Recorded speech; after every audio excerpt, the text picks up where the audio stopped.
Hello बच्चों, let's read this question. The question says the osmotic pressure of a solution in atmosphere obtained on mixing each 50 ml of 1.2% mass by volume urea solution and 2.4% mass by volume glucose solution at 300 Kelvin.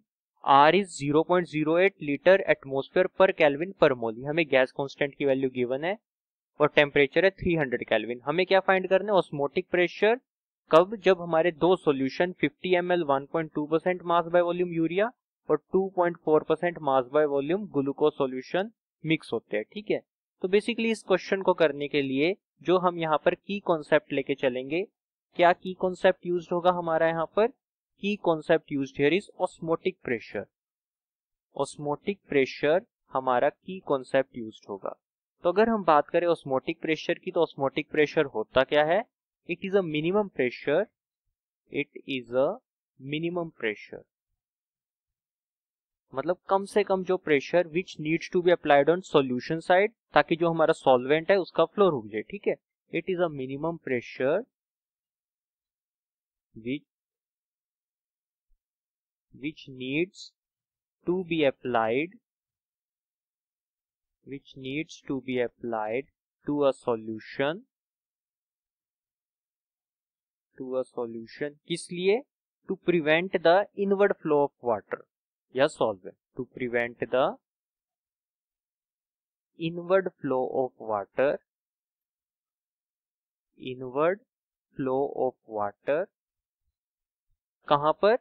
Across a semi permeable membrane. Flow of water across a semi permeable membrane.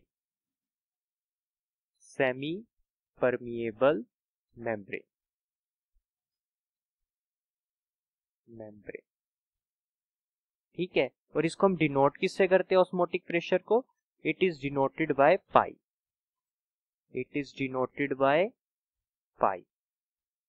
और किसके equal होता है? इसका expression क्या होता है? Pi is equal to CRT.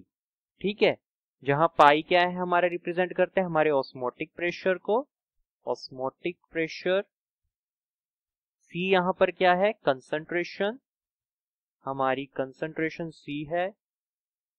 R है हमारा गैस कांस्टेंट. ठीक है, और हमारा T यहां क्या है? टेम्परेचर. इसको हम इक्वेशन 1 मान के चलते हैं. ये हमारी इक्वेशन फर्स्ट. ठीक है, तो अगर बेसिकली इस क्वेश्चन में देखें हमारे पास क्या क्या गिवन है, पहले वो लिख लेते हैं. एक तो हमें टेम्परेचर पता है कितना गिवन है? 300 केल्विन. ओके, और हमारे पास क्या गिवन है? हमारे पास और क्वेश्चन में गिवन है आर, राइट्सबर्ग गैस कांस्टेंट की value, that is R is equal to 0.08 litre atmosphere per mole पर केल्विन.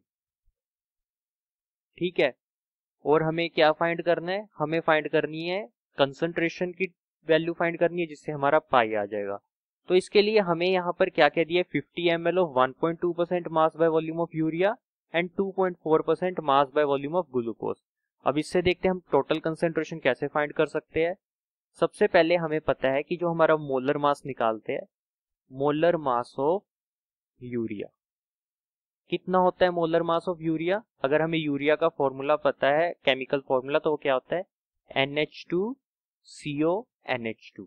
तो यहां से हम निकाल सकते हैं इसका मोलिकुलर मास कितना होगा. N हमारा होता है 14 प्लस 2 हाइड्रोजन है तो 2 × 1 2 प्लस कार्बन कितना होता है हमारा 12 प्लस ऑक्सीजन होता है 16. सिमिलरली नाइट्रोजन फिर से 14 और 2 हाइड्रोजन का 2. तो ये हो जाएगा हमारा 16 प्लस ये हो गया 28 प्लस 16 32 और 28 कितना हो गया? 60 ग्राम पर मोल. ये आ गया हमारा मोलर मास किसका? यूरिया का.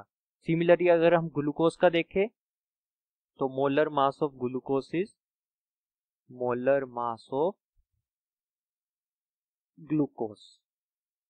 ग्लूकोज का फॉर्मूला क्या होता है? C6H12O6. तो इसका भी हम कैलकुलेट कर सकते हैं ग्लूकोज का. तो फर्स्टली 12 × 6 प्लस 1 × 12 प्लस हमारा और क्या है 16 होता है ऑक्सीजन, तो 16 इंटू 6 ये आ जाएगा 72 प्लस 12 प्लस यहाँ पे आ जाएगा 96, तो ये हो गया हमारा 84 प्लस 96 इज 180 ग्राम पर मोल। हमें अब यूरिया का भी पता लग गया मोलर मास और ग्लूकोज का भी। अब हम number of moles of urea निकाल सकते हैं। हाँ, अब इसका फॉर्मूला लेके चलते हैं। अब हम निकालेंगे number of moles of urea. The number of किसके, यूरिया के, the number of moles of urea. तो नंबर ऑफ मोल्स निकालने का क्या फॉर्मूला होता है, और नंबर ऑफ मोल्स कैसे निकालते हैं, given mass divided by molar mass.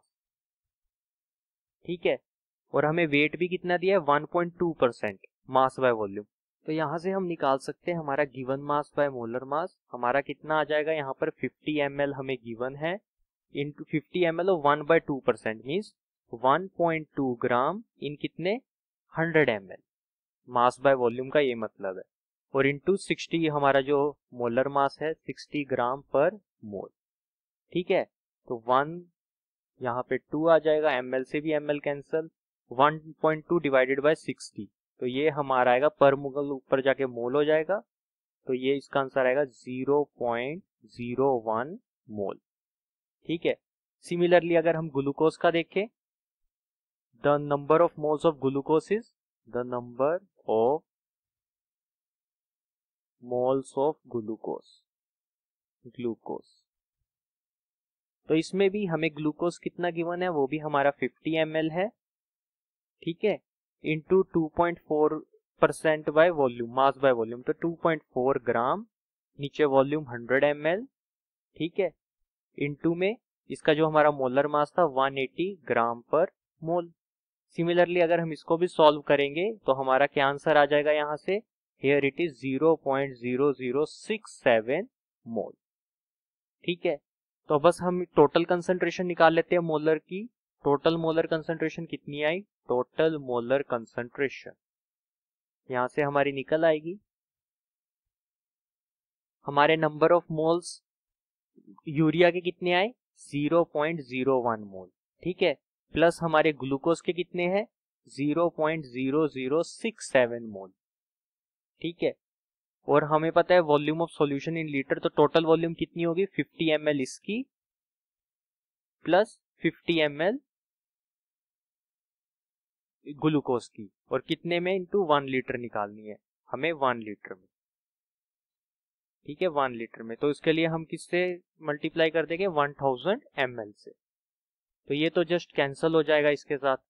ठीक है, तो अगर हम ml में कन्वर्ट किया तो हमारा क्या आंसर आया, इसको कन्वर्ट करने के बाद ये आएगा हमारा यहाँ से टोटल कंसंट्रेशन 0.167 m। ठीक है, ये हमारी क्या आई कंसंट्रेशन यहाँ से। अगर हम, क्योंकि हमने इसको लीटर में भी कन्वर्ट किया और इसको हम ऐसे भी लिख सकते हैं 0.167, अगर हम इसको लीटर में कन्वर्ट करें तो मोल्स पर लीटर। ठीक है, अब बस हम इससे ऑस्मोटिक प्रेशर हमारा निकाल सकते हैं। Osmotic from equation 1 we have, हम सारी वैल्यू सब्स्टिट्यूट कर देते हैं, हमारे पास कंसंट्रेशन C भी आ गई है, तो हमारा पाई कितना होगा, पाई इज इक्वल टू 0.167 मोल पर लीटर। वैल्यू साथ में लिखेंगे ताकि हमारा पाई की यूनिट आ जाए एटमॉस्फेयर में। हमें गैस कांस्टेंट था 0.08 लीटर्स एटमॉस्फेयर पर मोल, साथ में था पर केल्विन। ठीक है, इनटू में टेम्परेचर होता है 300 केल्विन। तो जस्ट अब इसको हम सॉल्व करेंगे, तो पहले हम यूनिट्स देख लेते हैं किस में आएगा। मोल, ये वाला मोल पर मोल से कैंसिल हो जाएगा, यहाँ पर लीटर, लीटर से कैंसिल हो जाएगा, पर केल्विन, केल्विन से हो जाएगा, बस यूनिट बचेगी एटमॉस्फेयर, और इसको मल्टीप्लाई करके हमारा क्या आंसर आएगा 4 एटमॉस्फेयर। पाई की वैल्यू क्या है 4 एटमॉस्फेयर। यही पूछा था, the osmotic pressure of solution in atmosphere obtain on mixing, ये जो सॉल्यूशंस को मिक्स करके कितना आया, pi is equal to 4 atmosphere. ठीक है, so hope you understand it well, best of luck.